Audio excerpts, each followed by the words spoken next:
Welcome everyone. Today I'll be showcasing Cinderwave, the deck that I just highlighted in my what deck I would take to SCGCon Las Vegas. Today's game is one on Tabletop Simulator that I played recently, and I feel like it showcases the strengths of the deck well. I played multiple games with this opponent, and they all went really well. I did record all three. The last one got cut off, and the first one, my opponent had issues with Threshold and never got to play any of his air cards. So I feel like the second game showcases a more contentious game and some aspects about the air fire avatar of air deck more. My opponent is on the water air druid. Going into this matchup, I wasn't super sure how this was gonna feel. They do tend to drop some big guys fast, and if they see any of their grapple shots or whirling blades in conjunction with their Grimgris arm, they can burst me down pretty quickly. So my goal is to really be aggressive in this matchup.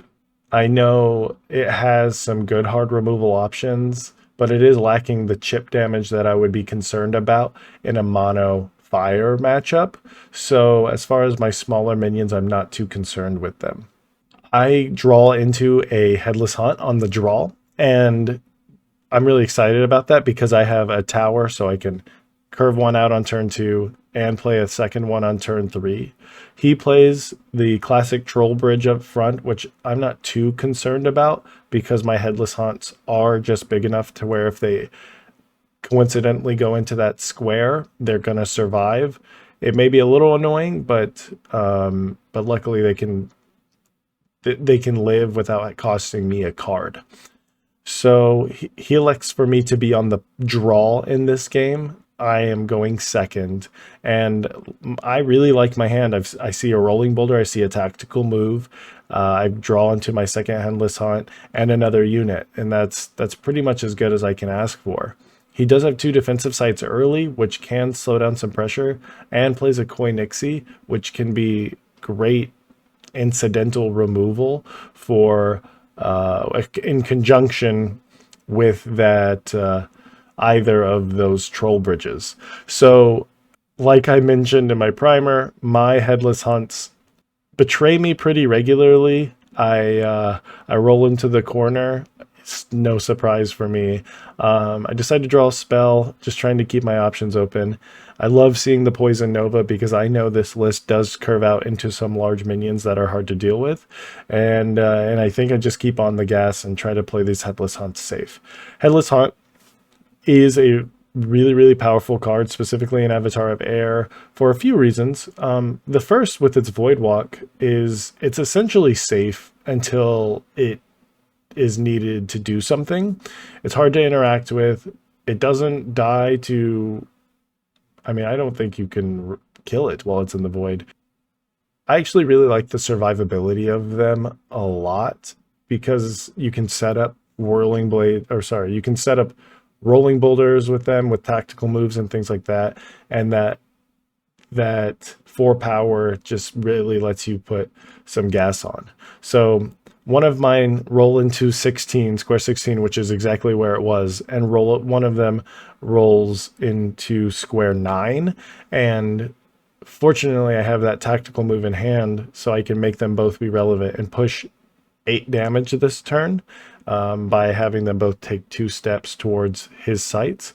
So I decided to draw a spell. I'm going to only be casting 1 spell this turn. I could have drawn a sight to play the tactical move and play the Tooth Fairies. I just, with how my sights are set up right now, I know he has the option to surface the Koi Nixie and force my Tooth Fairies to take a step into his Troll Bridge and get free removal out of that. So I just decide to draw a card, get an extra sight, keep ramping my mana, try to get to 5 mana a little more naturally without sacrificing my spell draw in case he ever does play a bigger unit. And speak of the devil, he plays a Hydra, he trinkets his Tawny, nope, no trinket. He just attacks me. He attacks me with his tawny for 1, and now I'm facing down a unit that is without a bottomless pit in a more traditional Avatar of Air list. Really hard to deal with. One of my Headless Hunts rolls into an irrelevant spot yet again, but this one I think gets into the red zone right beside the Hydra there. So it's got a vector of attack that can't be blocked, which is perfect for me. But I am staring down a Hydra, and this turn is kind of tough because something very simple like a Grim Grapple and attack could be enough to Death's Door me this turn with that Hydra. So I just go ahead and get the damage in with the Headless Haunt and trying to decide what I'm going to play. I know I'm probably going to play those 2 units. It's just about where. The Sacred Scarabs is good against these beefy minions. Anything at 4 power, the Sacred Scarab can generally deal with. However, the Hydra is immune to its damage, even if it was enough. I decided to play the Tooth Fairies in front of me just in case he has Grapple Shot. I realized that that is a mistake for the same reason I had the concern earlier about of him just being able to surface his Koi Nixies, have it take a step forward, and move up and Grapple Shot with a Grimgris Arm or something like that. So he sees that and takes advantage of it. But just like my plan in prior game, or my game plan with Poison Nova, I have a reasonable way to kill this Hydra, and I draw into the Chaos Twister. So I could Chaos Twist it, aiming for a Void, and potentially banish it that way, or depending on what he plays, I can set up a really big Poison Nova turn this turn. So he plays a Selfsame Simulacrum, copying his Hydra, which is very intimidating. It's 2 6-power minions that are super hard to remove. But I'm feeling pretty comfortable about this because I've got 2 Headless Hunts in plays that even if they roll into a position that is compromising as far as I'm going to be casting this Poison Nova this next turn, I can move them into the Void and avoid killing my own units. That being said, I still end up taking some damage here. I know my opponent is out of mana. He spent 4 of his, now 5 of his 5. And so I wasn't worried about a Grapple Shot or a Grimgris Arm pushing a ton of damage. And I just wanted to use my Sacred Scarabs for an extra tick if I could, because I knew I was about to kill his big 2 threats. So the Headless Hunts roll. I'm checking into what square. They do end up landing in the Troll Bridge, and that's fine. I let it strike it because it survives, and then roll a 12, which is right on top of the Hydras. So like I said, this turn was pretty much determined before I draw a card, because those Headless Hunts cannot, or those Hydras cannot survive into my next turn. So I go ahead and do the game plan, play my tower. I go ahead and get the damage in with Sacred Scarabs because there's nowhere I can move it to keep it alive and not have it die to my own Poison Nova. But fortunately, my Headless Hunts roll into pretty good positions. One gets to attack, one gets to move into the Void to avoid dying. I whisk myself forward, and just like we wrote it up, Poison Nova, just like a Tawny would, move and get full value out of that. Kill 2 Hydras and a Koi Nixie.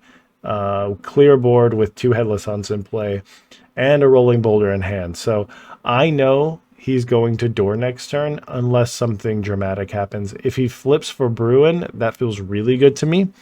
But I know he talked about that as a potential option on this turn. If he had Whirling Blades, flipping into Bruin here is something that absolutely makes sense in my opinion. Flip into Bruin, play Whirling Blades, move Bruin off of you, and kill a Headless Hunt. If you don't have anything better to do, that might just save you the game, stall you a little or enough. Just with my hand, it's a pretty tough position for him. And in these water airless, I'm always trying my best to play around like Atlantean Fates and not bunch up my minions. I could have moved that Headless Hunt to the right instead of forward, and that probably would have been better. Had he had an Atlantean Fate here, he could play the site underneath the Headless Hunt, play the Atlantean Fate, and submerge both of them.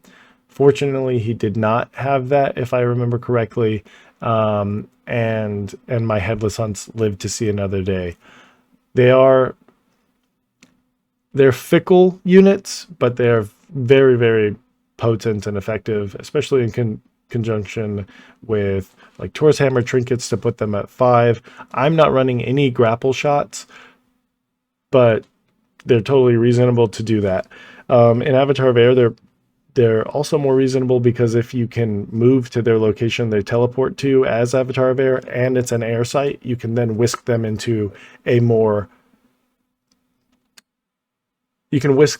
position where they can actually have a vector of attack. So he's in the tank a little bit on this turn, understandably so. But the life totals aren't that grand of a difference. My board presence is just a little bit better. He does have a really good play. He throws a big cat down to put some pressure on, and he plays a Tom Thumb, which I know is inevitably just going to be a really annoying blocker repeatedly because it returns to his hand. Tom Thumb is a card that I know CJ is really a big fan of. The fact that it can be carried by a beast is something that even I forget all the time. And it came up in our third game, which unfortunately didn't get recorded. But being able to be carried by Tawny or Bruin is absolutely relevant. So one of the Headless Hunts rolls into square 20, which is that top left corner. And I think, if I recall correctly, this one rolls into square 16 again. So they love that top right corner.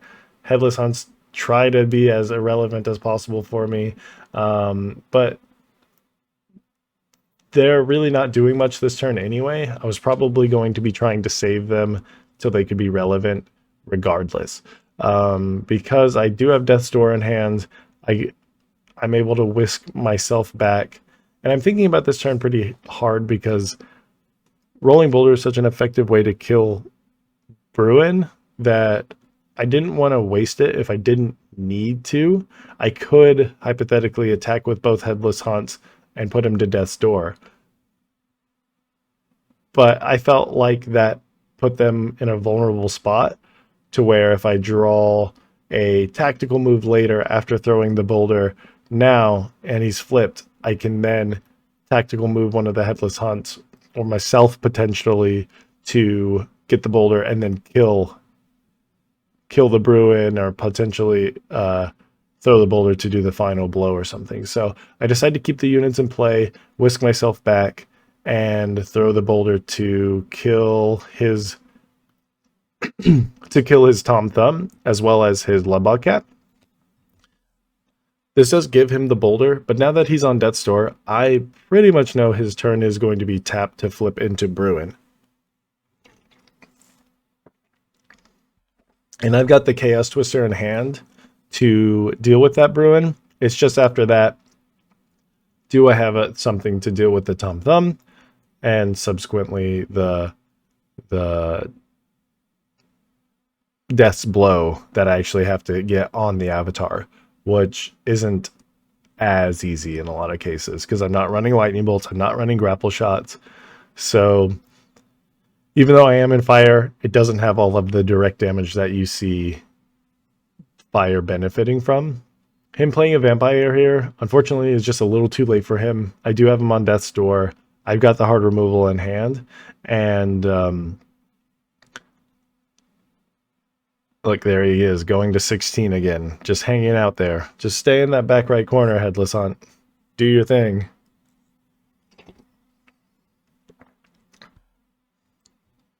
So they both hang out in the top right, but my turn is really simple. I thought it was going to be really simple. I was considering just throwing the Chaos Twister on the Bruin, but this is where the power of Sir Lamorak really comes into play. I get to play the Lamorak, consider playing a trinket to him, but that's wrong because if I do, he survives. So I decided, you know, it's not the right thing to do because I move up, throw him into the troll bridge, elect to not discard a card, and now get another 3 for 1 of value, killing his Bruin, killing his Vampire, and his Tawny. Now that he's flipped, I don't have to worry about Tawny anymore.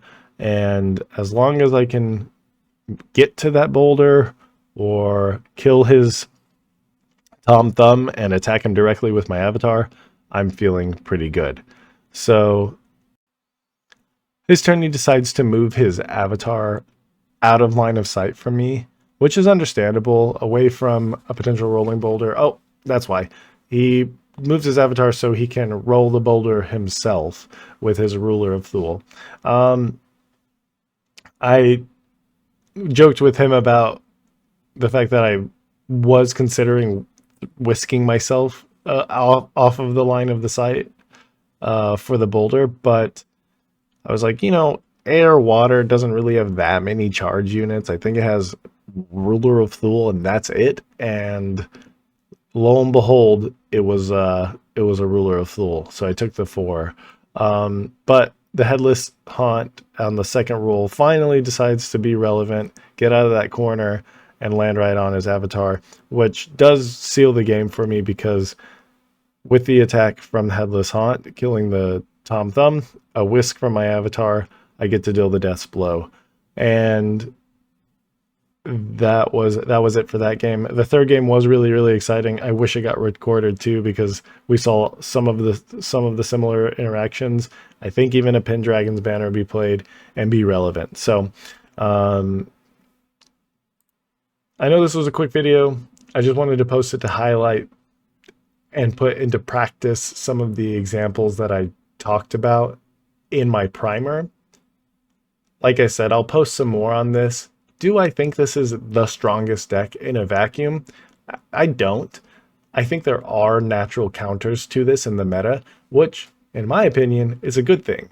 I think that means we have a healthy meta. Not to beat that drum, but I think Mono Fire Druid does give this deck a hard time. Especially if the Mono Fire list is on the play. I think a super controlling deck like Archimago or Earth, Fire, Air, Enchantress, Boogie Wonderland, look up the list. It's a nightmare. If that becomes popularized, it's a tough matchup too. But in a mid-range meta, this has a really good time of putting early pressure on and dealing with some big threats. So thanks for joining me, and y'all take care.